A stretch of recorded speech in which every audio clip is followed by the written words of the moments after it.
ilaalle adaa hanga har'aa bilee gurguddoo of keessa awwaallee qabsoon deemuu didda jenneetiin dubbanna ofii uf sakaallee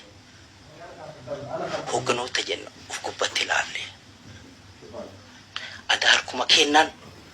qabsoo saba kennaa goobanoota dhaallee jara kana irraa ani gaafii qaba jara kana irraa ani gaafii qaba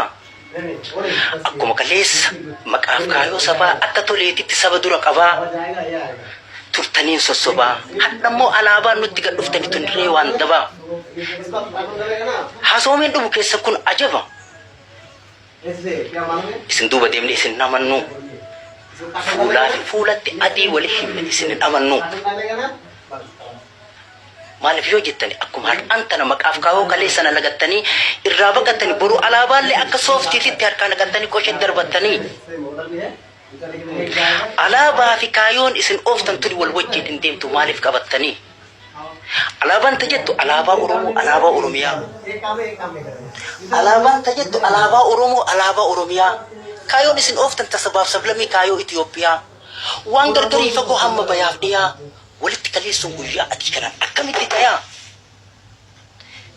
deebiin hanga har'aa kennaa turtan hundi deebii gahaa miti kennaa deebii gahaa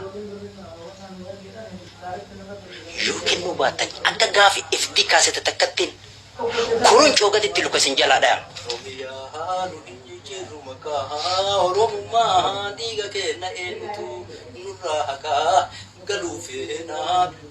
feenaa jijjiiradhaatii makaa harka kennadhaa dhagaa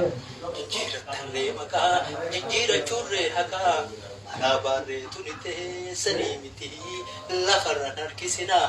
lafa naqam. Artist Umar Sulaiman.